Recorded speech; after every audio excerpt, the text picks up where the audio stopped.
This is our league, and this is your league. Broadcasting from the 55-yard line in Japan to the shores of the Great White North and everywhere around the world on Gridiron America Radio and the Sports History Network.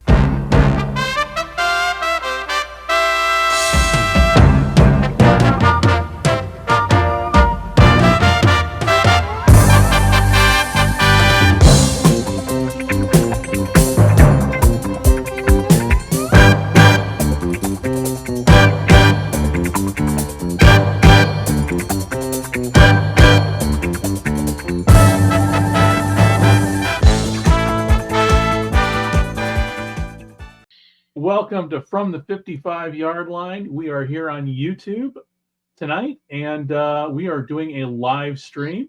This show will be available later on audio form over at your favorite, whatever podcast platform you have. So everybody who is tuning in, thank you very much. It's Dave and I sitting down, and we're taking a kind of a huge U-turn from what we normally cover here on the show, which is gridiron football. But as the banner below, as you can see, as I'm still trying to figure out how to do things with this new streaming platform we have, we're talking baseball today. Particularly, we are talking about what's going on both here in Japan and the U.S. with Shohei Ohtani and the current gambling scandal that's in the news. So, Dave, I know what's going on my end here in Japan with the coverage. What's going on in America, man? What are people saying?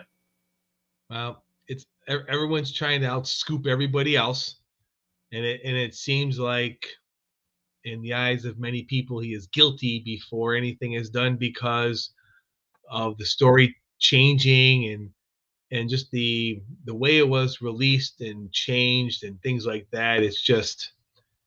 It's crazy. I'll be honest. It's absolutely crazy. And I guess it's to be expected when it's the best player in baseball or best player in a sport who is caught up into something. And then there's a language barrier because he's always been there, but not really there. So. Well, when it comes to, first of all, when it comes to baseball in Japan, baseball is the number one sport here, bar none. It's like, it's basically like American football. It's on, it's a continuous news cycle, even in the off season. But yeah, it's a different game here. And yes, the cultural, there's huge cultural differences between the two leagues and the two sports and everything. I take that back. Between the two leagues and the two countries and how they approach things, it's just, if you've ever seen Mr. Baseball, that's, even though that movie's like 30 years old, that's still, everything in that movie still rings true, both not only on the baseball field, but also on the football field, and that just how different things are here. So what did I miss in the overnight? Because when I got up, it just seemed kind of the same old same. Obviously, it's Sunday over there, and the MLB, if I'm not mistaken, is what are they saying? Is the MLB conducting a thorough investigation? And I'm using air quotes here. And then I heard also too, when I was coming into here, I heard the words FBI come up. That was the only English words I could understand on NHK here. They're gonna investigate it. It's gonna be thorough. It's gonna at the end of the day where it's gonna go where it leads to, and that's really what's gonna come down to. The worst thing that happened was you had 2 games and then a week off. So basically, you had the first 2 games in Korea, and now you have not meaningless games, but games that don't count the rest of spring training with the season starting Thursday. So it's just one of those things where it's going to take some time. Major League Baseball said he can play while the investigation's going on. It doesn't seem like it's going to take that long to figure it out. Like, if he bet on baseball, that's one thing. If he didn't bet on baseball, honestly, who cares in 2024? Yeah. I mean, well, a couple things here. First of all, I don't think he bet on baseball. I mean, the guy is making. I mean, first of all, he just got married. He's making. He's the highest paid baseball player ever. He lives a very frugal life, from what I've seen covered in the news here, and from what I've seen in print. It's his interpreter, and it's also too the other issue too is we're not talking like they're calling a bookie. If I'm understanding this correctly, it's all because of the phone and the app. And how much are they saying that the interpret when it comes with the interpreter? How much money are we talking here in terms of what was bet and what was lost? I thought it was 4.5 million. That's a lot of. I mean, it is. It is. It is. It's not. I mean, and that's 2+ years of salary, because Ohtani's only making $2 million because it's all deferred. Right. He makes over 40 in his sponsorship and his other deals. So yeah, the money makes that. But it's just, I don't know. When I first heard it drop, that's when I did most of my looking up. Like I look at European soccer. It seems like betting's been part of that game as long as I've been watching it. And in the EPL, you can't bet on soccer, but you can bet on anything else. And that it seems like that's what the rules are. And if it's going to come down to, if we're going to spend a lot of time going, well, it's illegal in California, was he doing it in California because that's what the app was? I mean, it just seems like either we get through this, we find out what it is, but I just don't see it anything as more of, $4.5 million was lost. Somebody lost it. If they can't trace it to baseball, if it's other things, I frankly don't care. But that's me. Right. Yeah. I can. Yeah, and that's kind of my take on this too, because when I was kind of I was skimming the news headlines, I'm trying to get away from that. Actually, get my news from the internet, and now I'm going to I'm going using my press reader on my iPad to actually read newspapers, and the feel I get from everything is just kind of like you said. It's like, you know what? There's probably no there. It's an interesting story, but my gut is telling me that this is all on the interpreter. I don't think anything's on Ohtani. Now, yeah, I just can't see it. And in my previous life and the career that I retired from, I actually dealt on a couple times with MLB, and I dealt with the MLB, and I dealt with investigations and how they're conducted. Particularly that if you remember that White Sox scouting scandal that happened. Mm-hmm. Yes. God, how long was that ago? That was one of those interesting. That was one of those cases that lands on my lap, and I'm like, what the? I'm like, oh, and then I started digging, and I'm like, very rarely do you see your, I dealt with a lot of along my coworkers, we dealt with a lot of high profile cases there in Chicago, but this one of the few ones that I've ever seen land on the sports section.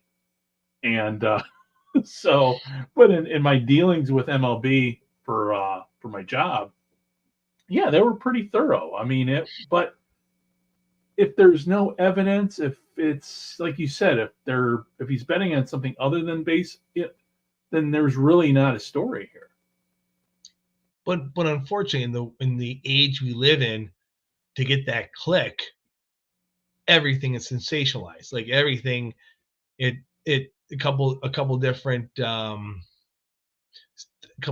people I follow and different baseball writers, and it's like the headline: "Shohei's in danger. The truth will come out." I'm like, yeah, it's gonna come out, but it's just one of those things where it's just seemed like it's been so. And I'm not trying to downplay it. Believe me, I'm not, because if he bet on baseball, all bets are off. It's a whole different thing. But in today's age, it's a lot different. Like I did a lot of looking up on the NFL, and you got a year suspension. Like Calvin Ridley bet on the Lions, bet on football.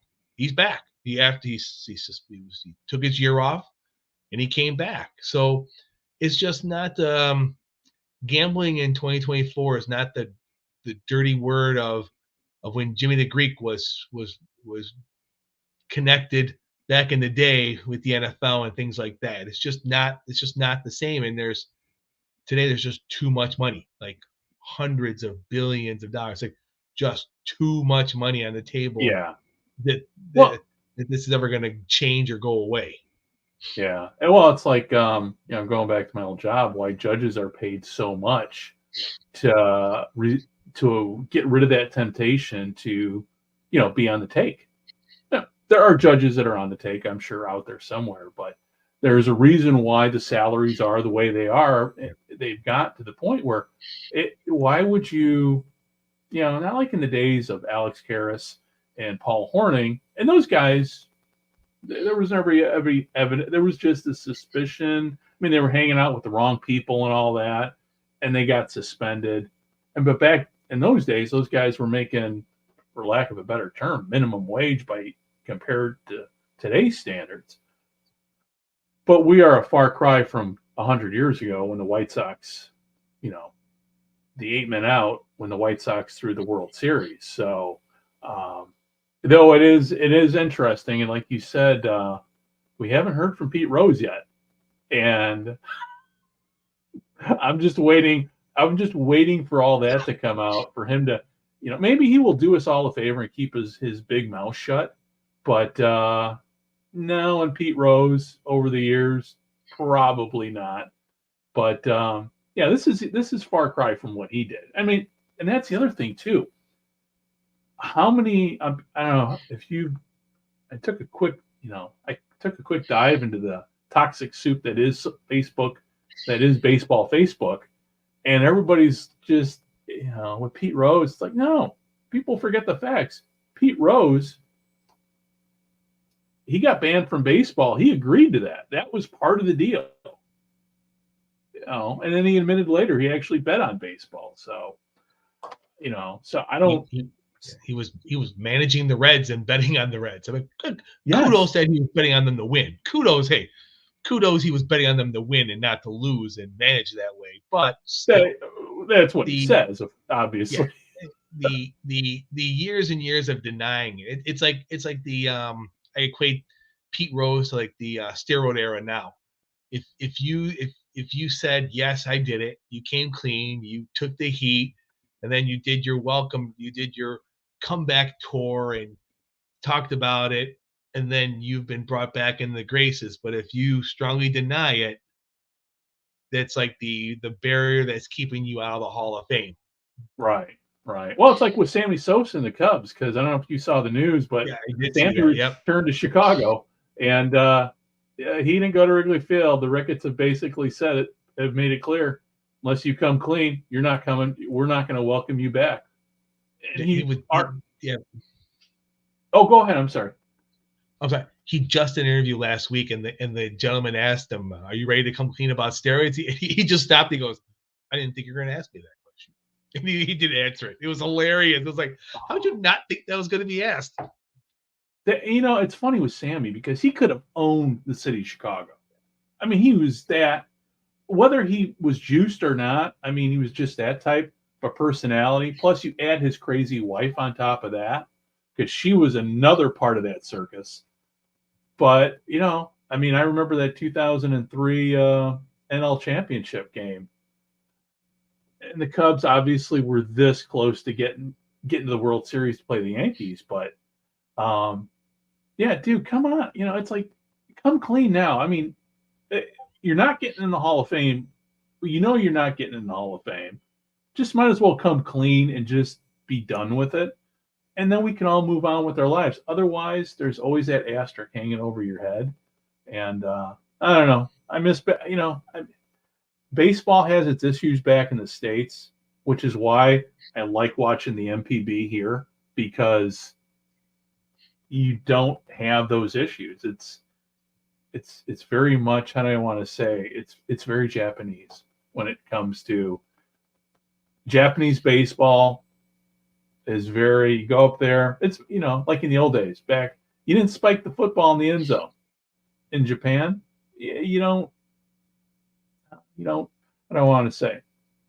There's only a few guys that are allowed to showboat, but other than that, the vast majority, business as usual, man. It's pretty, but no personalities.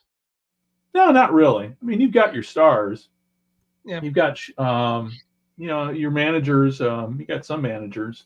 Was it Shinjo? Or was it played for the Mets? Oh God, he played on the Mets for a cup of coffee, and he was okay. But he came back here. He's managing the Ham Fighters, the Nippon Ham Fighters. Nippon Ham is the company, but they're called the Fighters. So they're the Ham Fighters to me. But yeah, he's kind of a showboat. But I mean, when it comes to the players, I mean, there's not, again, without Shohei Ohtani. I mean, he is the big star, but he doesn't even play here anymore. So, but with baseball, baseball back in the States obviously has its issues has a lot of issues. What do you say? I'm looking forward to the season. I think I really am. I'll be honest. My Blue Jays are looking good. The AFC East is going to be a gauntlet once again, as it always is. But with the Yankees seemingly, I mean, I don't want to see people hurt, but Garrett Cole missing 2 months is going to be a wonderful thing for everyone else in the East. But now you're chasing the Orioles. But I don't know. I would like to see less home runs and more putting the ball in play, but yeah, that's not how it's structured. You're not Tony Gwynn and Pete Rose. No one's paying for that type of player anymore. The singles hitter, the high average hitter. It's about right. home run. It's waiting for that 3-run home run instead of manufacturing runs. Like you don't play Whitey Herzog 300 stolen bases for the Cardinals in the early 80s. You're looking for 250 home runs, and the ERA's around 4.5.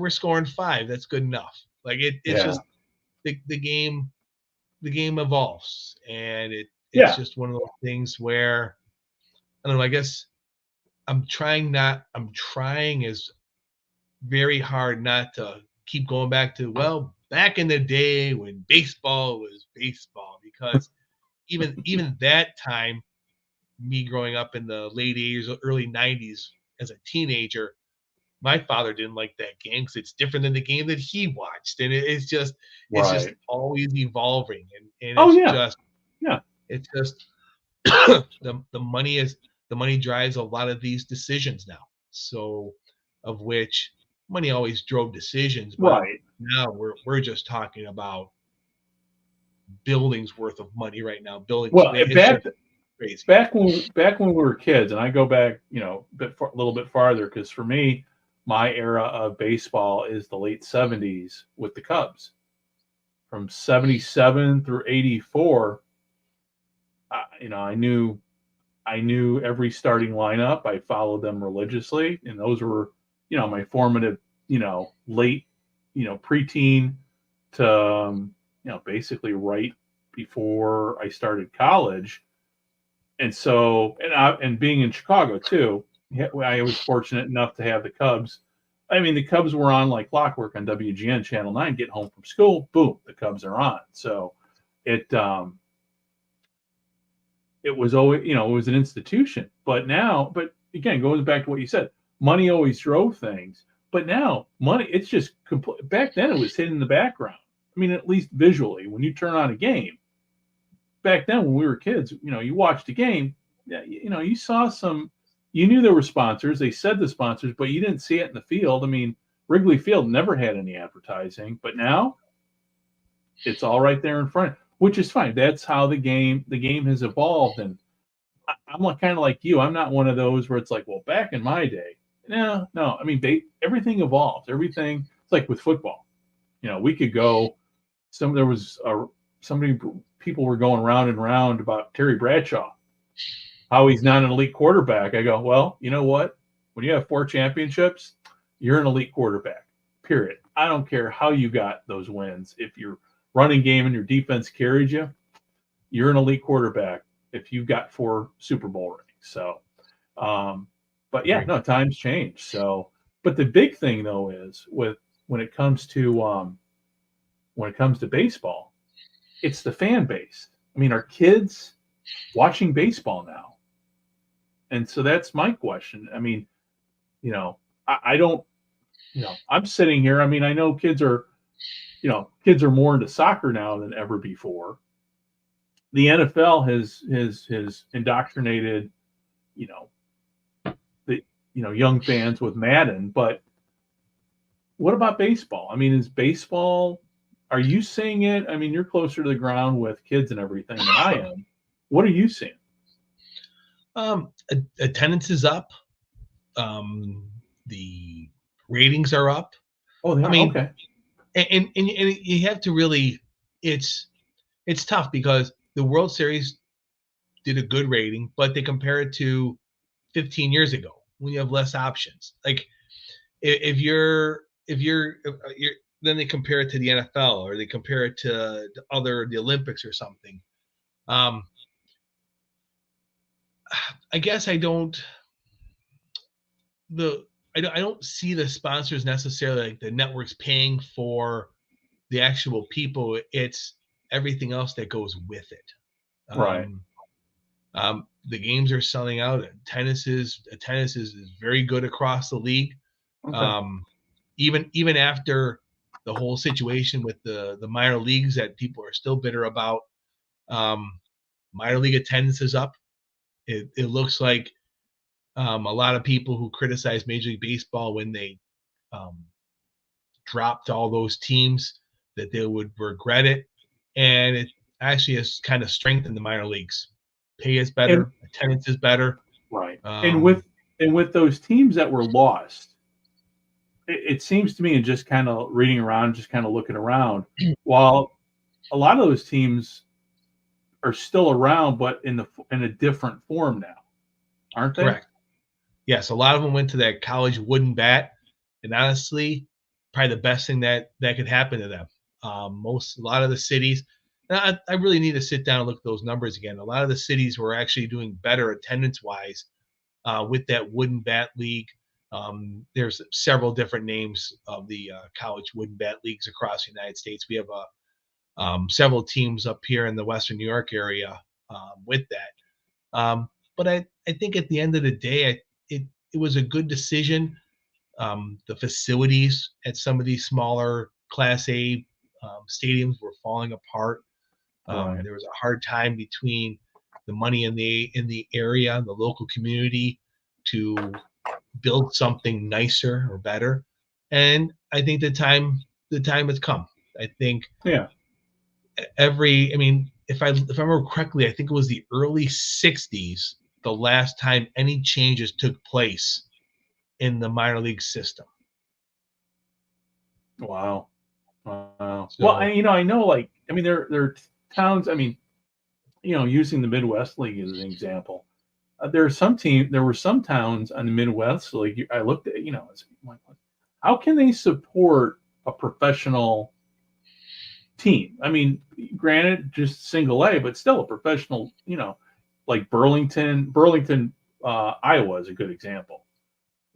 It just, I don't know. I kind of thought it was a good idea, but at the same time, not knowing what would come of those stadiums and those teams, but to see them resurrected is kind of awesome. And the other thing too with minor league baseball is there was a point where you had cities all of a sudden were building minor league ballparks. I know in Joliet, Illinois, where I used to work, and actually they started building the baseball stadium. The minor league team came to town when I left town to go take another job. So the office where I worked at is right across the street from the minor league ballpark. But you had a lot of like suburban areas all of a sudden building minor league stadiums too. Was that part of it too? The movement of, I mean, how did that affect it, I guess, in your opinion? I think they built in minimum standards now. So Okay. to be AAA, AA, single A, there's different tiers. And here I'm in Rochester, and they're actually putting in quite a bit of money to renovate. I mean, the stadium is 28 years old already, which think about does not seem like a long time, but it is a long time. So Right. they're putting quite a bit of money in because they understand that if they want to stay at AAA, there's things that they need to have. So Okay. if you compare it to, say, down the road in Buffalo, Buffalo has had a great advantage. If anybody won anything with COVID, the Yeah, it was Salem Buffalo Field in when Buffalo won yeah because when when the the Blue Jays came. Jays How played long there, yeah, did the Blue Jays play the entire or season there? no, they started in Dunedin and then they played, I think, 3, maybe 4 months. I went to 4 games. It was fantastic. It was awesome. Yeah. But they put in, I want to say, between $4 and $5 million in putting new locker rooms in, putting new batting cages in, a lot of things behind the scenes that fans didn't necessarily see to give it a major league feel for the players. Okay. But it was wild. It was great going. I mean, when I was in high school, there was the big expansion. Buffalo lost out in the expansion with the Rockies, and it was good to see all those years later a Major League Baseball back, because it was not sure how close it ever was, but it was it was at least being mentioned. Okay. Yeah. And with the current now, is there any talk in Buffalo about potentially the next round of expansion going to Buffalo, or is Buffalo resigned itself to being AAA for the At foreseeable this future? point, yeah, I think at this point they've resigned. That the same family who owned the team back then still does it now, but I just don't see that. There hasn't been any talk of that in well over 20 years now. I mean, I think it's a great AAA market for baseball. Um, Yeah. Facility is fantastic. I just think Right. it's a good niche. It's a Yeah. good and I like the relationship with Toronto. I think it's great. I mean, Right. there's good one with the Pirates years ago, Cleveland, Mets. I think the Blue Jays are just like the idea. Under 2 hours away from Buffalo, Toronto. You can get the players there instantly. So hopefully they keep that going for a long time. And with radio and TV in Buffalo, are the Bisons on like regular local TV for their games? They're on radio. They might have there used to be years ago, it was called Empire Sports Network, a regional cable network, but that closed many years ago now. But I think they're just on the radio. They might do a little TV. I'm not up to date with that personally, but I can listen to games on here. But so Okay. Yeah, because I didn't know. I mean, I know with the regional sports networks are kind of going away. I mean, there was a whole thing on YouTube I watched with how regional sports networks they're crashing, and but I knew that minor league sports made up a huge chunk of their programming in some regions, so I wasn't too yeah. sure. And obviously, we've talked about streaming, a lot on this podcast, but I wasn't too sure, in the reality for you in Buffalo. Yeah, I mean, with the MILB, I mean, with MLB TV, you can get that. And now with your MLB subscription, it comes with the minor leagues. So Okay. if you get that package, then you can also do that as well. So I could watch the games Okay. on the internet if I want to. But to be honest with you, not so much. I am not a Milwaukee Brewers fan, but I am trying to take every opportunity to listen to Bob Uecker I can. As I mean, I don't know how many more years he's going to do it, so it's just fun. It's fun listening to him. I was just going to ask you, is this his last season? I don't know. He only does home. He only does the home games. He doesn't go on the road. Right. But last couple of years, I sporadically picked up the MLB package. I think this year I might just do. There's a radio package, so I might just do that. So I can. I mean, he doesn't do TV. I mean, I can just listen to him on the radio station in Milwaukee that hosts the game. See, that's what he does. So I might pick up that package because it's great. It's great. Taking a walk down memory lane. He still tells amazing stories, and it's I don't know, it's part of baseball. It's speaking of the Brewers, have you ever been to Miller? Well, I still call it Miller Park, but have you ever been to the Dome there in Milwaukee? I've driven past it. I have not been inside of it. Before we moved, the summer before we moved, my wife and I took up a game in Milwaukee. They were playing the Reds actually, and it was Robin Yount Jersey Day. And it was cool. Luck would have it. And not only, so we got there, and I'm like, well, what's the line for? I'm kind of like, okay, there's got to be a reason. Oh my God, it's Robin Yount jersey. Who's Robin Yount? I had to explain. But as luck would have it, we both got jerseys that fit us. That's awesome. And it worked out because, when you go to those giveaway games, you just don't know what you're going to have left. But that was the first time I'd seen a game in Milwaukee, in 25 years, because the last time I saw the Brewers play, they played the Yankees at Old County Stadium. And I went up with a bunch of Army Reserve buddies. And, it was cool. Just that was and just made me think about it. That was the last MLB game that I went to before we moved to Japan. So, thinking about, the Brewers and everything. But, and then there's also the thing too, have you heard the Brewers are talking about maybe moving? They want a new stadium now. That's the end thing to do is when you want the money, threaten to move. Yeah, I'm curious to see what the White Sox do. I think the Bears and the White Sox are going to figure this thing out together, because where those stadiums are planned are literally blocks from each other. And it's that area of the city of Chicago where it's being built up. Gentrification's kicking in. It's a good spot.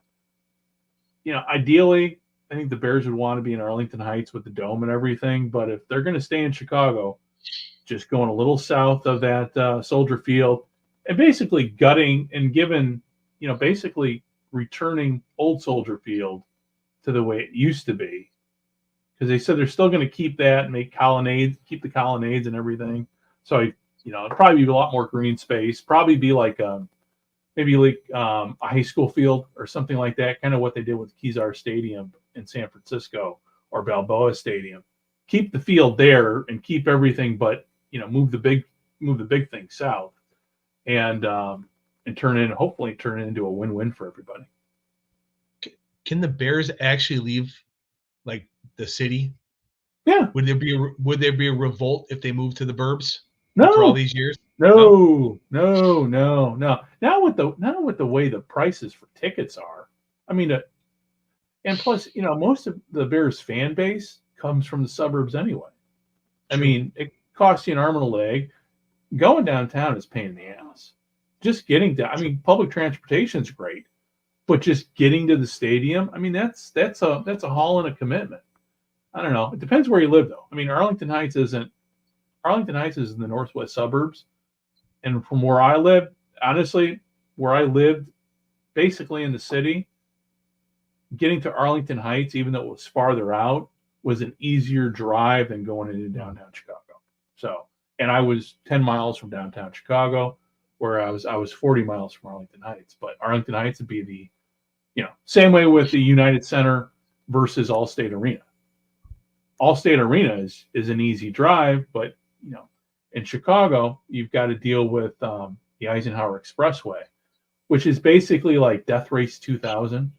It's you're taking your life in your hand anytime you go on that highway. It's insane.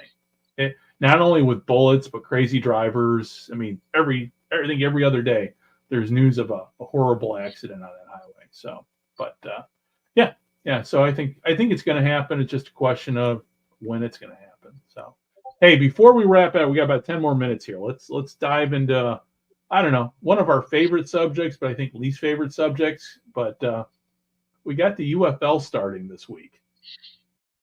What do you think? What are we looking at? I mean, you and I sat down and we dissected the XFL last year till we were blue in the face. Are you hopeful this year? I think so.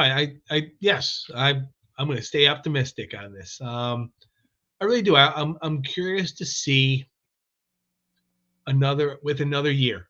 A lot with the coaching staff's another opportunity. It seems like teams have brought back, not everybody, but it seems like teams are looking to keep players. It's not like it's a wholesale roster change for everybody. But I'm curious. I'm really curious to see like what the Stallions do. Like, I mean, this is year 3 for Skip Holtz and his crew, and see how do they continue their dominance as they did in the USFL.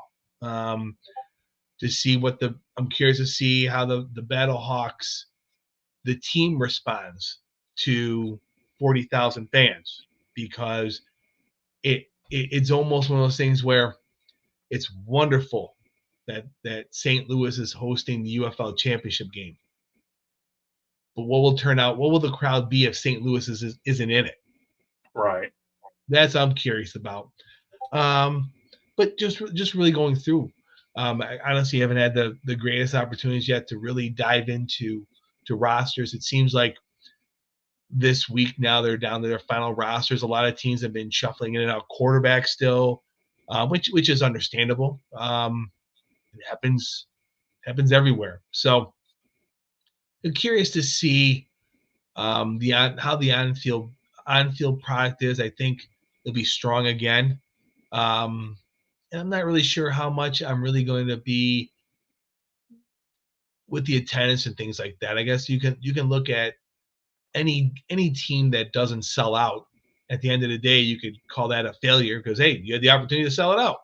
Right. But it's one of those things where I think it's a lot of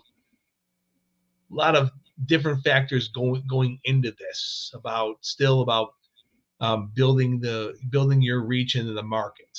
And I think a lot of teams are still doing that, and I think they got to find the right marketing angle. They got to find the right staff to build that connection, and they're still using the hub, which is fine. I know. Look, if it means it stays around another 3-4 years by doing this and building it until you can sell it to somebody in Birmingham, and then they have an owner or things like that, I'm fine with that. Yeah. I'm just curious to see, and I'd love to hear your opinions as well as what the expectations are on the field this year. I was pleasantly surprised with the play with both leagues last year. Oh, overall. Yeah. The play was, I never had an issue with the play at all. I mean, for a couple things here. We know this is minor league football. We know this is also at the same time a developmental league. We also knew that, a lot of these rosters were they were still trying to figure things out, and the play obviously got better as the season went along. Yeah, now the quality of play I never had an issue with the XFL or with the USFL. Obviously, my issue's always been with how it's been covered in the media, by the fan media, and the expectations, and so the hyped up expectations in social media versus the reality of what we see or don't see on TV. So that's always been my main issue with the league, and I've had to step away from that a lot because it was taking up way too much of my time. Even with the LFA too. I have not had a chance to really, as much as I wanted to get Gridiron Mexico off the ground, sometimes I have a tendency to bite off more than I can chew. Even though I'm retired, I'm 15 hours. My time, I'm 15 hours ahead of everybody. So other things kind of get in the way with life and everything that I'm just not able to focus. But hopefully what we see on TV, what we see in the ratings matches the hype that's on social media. But like it goes back to think of what I said at the very beginning, how I'm getting my news now. I've been going back to reading old school newspapers. Nobody's talking about the UFL. So I'll be curious to see if, and to me, that's a kind of a reflection of what's going on in the media back home as to what's being covered there. Because obviously, even, in this day and age, and, we're 24, 25 years into the 21st century, living in a foreign country where nobody speaks English. I live in Japan, but I still have access to all the media. I still YouTube, Pluto TV. I got my DAZN, I got my NFL Network, and all that, and all the content all the coverage of the UFL is on YouTube by fans. But the mainstream media, other than the websites, I'm not. Again, we consume our news so different now than what we used to, not only with regular news, but with sports news, that it's become fragmented. I know the UFL SI people that used to work for somebody else, they're trying to do stuff. But what I kept seeing in the social media was all this circular reporting going on and on. One person reports it, then everybody else jumps on and doesn't cite the original author. And it goes and it's just like, okay, you're not giving me anything new. The only person that's doing anything original is Scott Adamson, at least from what I'm seeing. And God love Scott, because that's what makes Scott a great sports writer is he does his own thing. He just doesn't look and, copy somebody else's work and then passes it. I had to step away from that because it was really getting to me. And then, Fran does the same thing over at our Sports Central.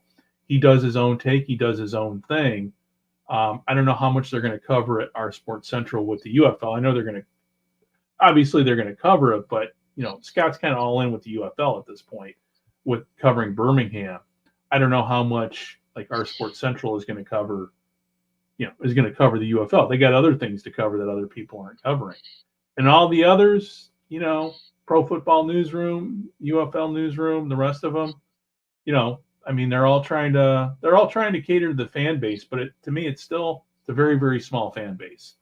And unless the UFL hits the big time with broadcast TV, with games going on the mainstream stations and getting huge ratings, I'm not, my expectations aren't really that high. And picking back off that, I'm really not sure what to expect with ratings, because it just, as we talked about with other sporting events, the way the ratings work now, it's hard to compare it to other things because it's just so many choices out there. At the end of the day, we'll find out in the fall how well it does when the sponsorship numbers come in and the revenue generation that the league is trying to do comes in and where it falls. I think the combined effort, at least for me, I believe it has a stronger financial backbone than either league by itself. So now where does that go? It's obviously even though this would be year 3 for the USFL and year 2 for XFL, it's in essence a first year entity once again. Yeah. Because of the different things you had to do to create that first year entity. So it's going to lose money. But I think when you take the best of both leagues, in which I think they did do that, they get the best of it and combine it, I think you have the best opportunities to succeed. Now, it just, what the end of the day is, what does succeed? What's that definition? Like, is it getting a 8 rating on Fox on a Saturday? No, but But at the end of the day, if they come close to breaking even on the number of sponsorships they sell and the extra things along the way, then that's a win, and that buys them another year, buys them more time, and we'll see. I am curious now to see how, because there's only one and not two, how Fox and their broadcast television partners will carry this beyond just having the game on their channel. I'm curious if we're going to see a little more this year, because you're not having to try and cover two things. It's just one thing. Yeah. I don't know. I mean, that's frustrating for me. I'm not going to be able to. I mean, we've got Fox and we've got ESPN. Have they said anything about ESPN's coverage on ESPN Plus? Or is it going to be like last year with the XFL? Or, I don't have access. I don't have access to Fox Sports over here. So, am I only going to be able to watch half the games? I mean, I don't know how they're doing it with the broadcasting streaming wise. You know what? I'll look into that. I really don't know. That's on me. I should have looked. No, that's not on you. That's not on you. I honestly didn't think about that, because to be frank, I just assumed it was going to be on ESPN Plus, but I should not go ahead and assume that. Yeah, no, it's one of those. I hadn't really thought about it until we sat here and talked about it, because I know with the LFA, all their games are on YouTube, which kind of goes into my final thoughts here, talking about football and everything. Were you able to watch any of the LFA this weekend? Yes. How'd it look? Good. Aaron's 2-2. They won.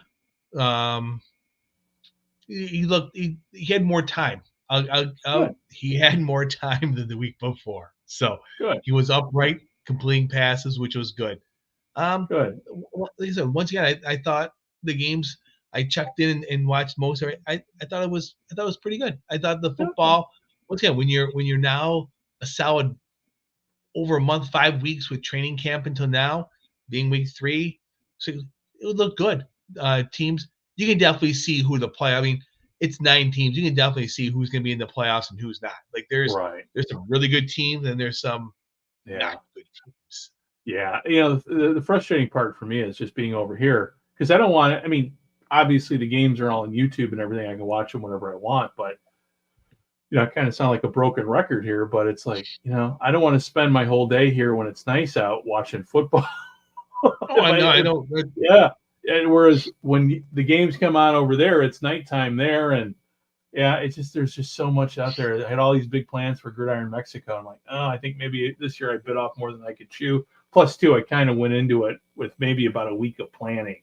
I'm like, I can't do that. No, so for I think next year, because I think hopefully the LFA will be around next year, and you and I will be doing a full on Gridiron. We'll have plenty of time within the next year to kind of plan to do Gridiron Mexico show, because and the other part too is just trying to get people to, again, the time difference for me, trying to get people to talk and everything, it kind of makes things a challenge. So we'll see. We'll go next year. What were we going to say? I'm sorry. No, I'm still, my biggest issue still is, and this is all on me, is a language barrier. I know what a draw is. I know what a sweep is. I know what a screen pass is. I know what a button hook is. It's one of those things where I can get that, but I struggle with like trying to watch those coaches' press conferences afterwards. I'm like, they're talking so fast. It is just yeah. But the funny thing is, with the way the technology has been going lately, I could see next year with YouTube them having, with AI, instantaneous translations. Oh, definitely. That's kind of where that's where we're headed to. That's why, like, things are a lot easier here in Japan for me than they would have been, say, 30 years ago when I come here. When I first came, it was literally 30 years ago that I came here, just with the technology and everything. So the technology has gotten way, way better. But yeah, maybe next year we'll have everything in real time with, instantaneous subtitles. I know with the X League coming up, we got the X League spring season starting, pretty soon. It's basically a full spring of exhibition games. But the guys that play football here, they don't approach those games like they're exhibition games. They are real games. To them, every game matters. So, but we've got that coming up. Yeah, so there's just a lot of football now. It's amazing how much football there is now compared to when we were kids. I mean, other than the USFL and the World League of American Football, we really never had spring football. So now here we are. Football's year round 24/7. So, so on that note, let us wrap everything up. Any final thoughts? My CFL tidbit of the week. I'm not sure if you saw where the Winnipeg Blue Bombers are upset that the Hamilton Ticats tried to get Oliveira to play for them, so that they offered them the Ticats offered a ton of money for Oliveira to come play for them, and they end up re-signing with the Blue Bombers. But Winnipeg's all upset because how can Hamilton drive up the price of players? And Hamilton goes, we just want good players. Like it was hilarious how Winnipeg is all upset with Hamilton for driving the price up. It's like well, and that goes to the the CFL. I mean, it's such a frugal league to begin with. I can see Winnipeg's point, but at the same time, you can also see Hamilton's point. We're going to do what we need, what we think, we're going to do whatever it takes to win. If that means paying the guy more, we're going to pay the guy more. I mean, I can see both ways. I can see him like, you know what? If we make him pay this much for him, then that brings him closer to the cap, and they can't do some of these other things. I mean, that's really getting into the weeds of money, because you can go around. There's that marketing dollars that you can spend on people that aren't part of the salary cap.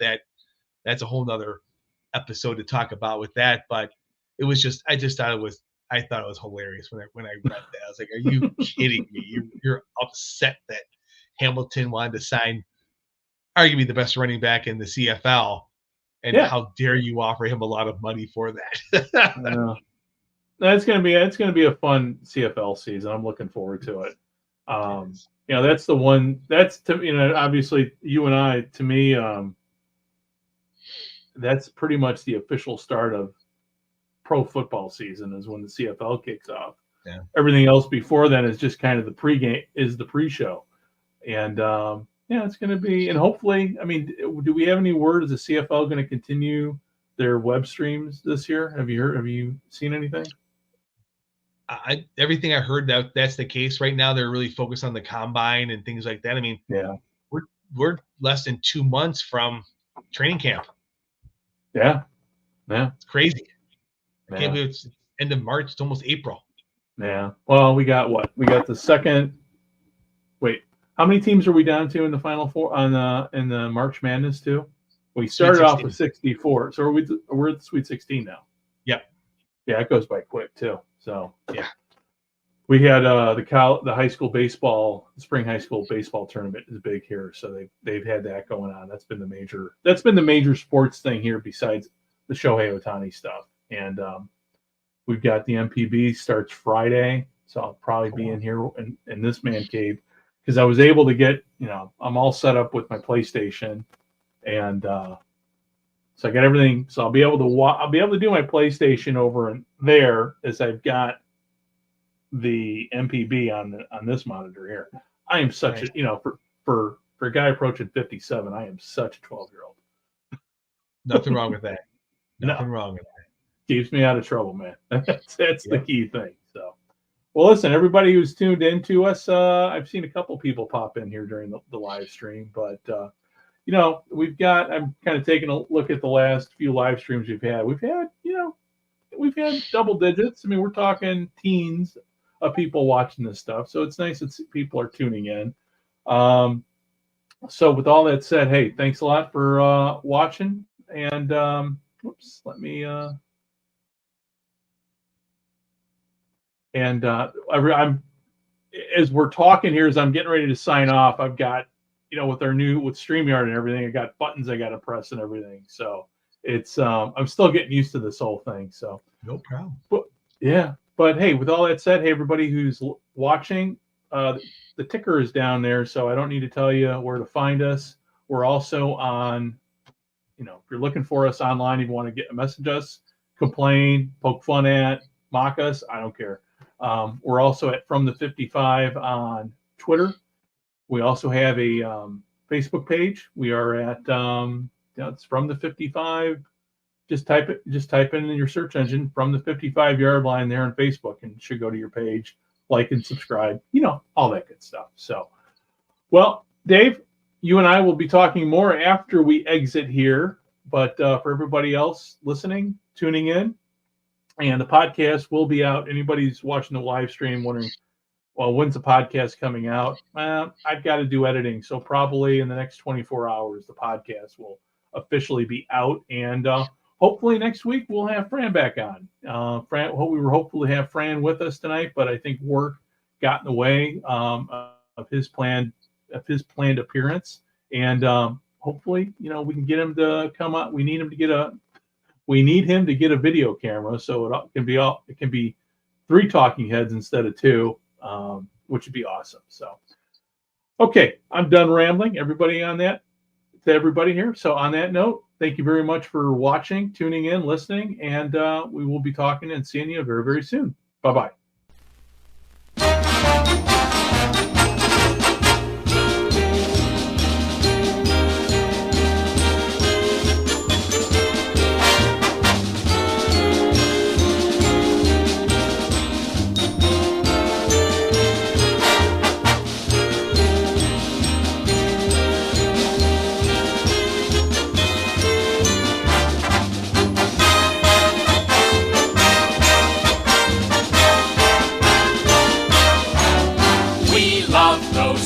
Those tiger cats, the team with the spirit and fight. They'll crouch and snarl and charge and strive to win with all their might. We love those cats, those tiger cats. We don't mind adversity, for we'll whiskey, wee-wee, and husky walla right on to victory.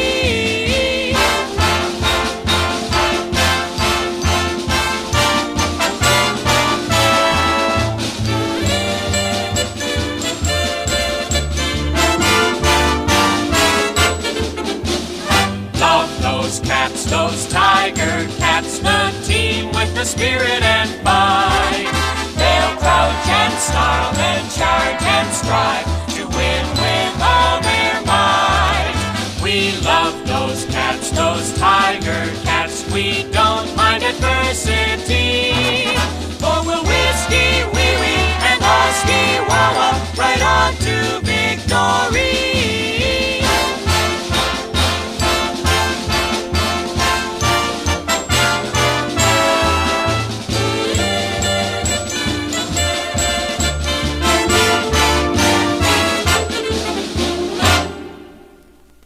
This podcast is part of the Sports History Network, your headquarters for the yesteryear of your favorite sport. You can learn more at sportshistorynetwork.com.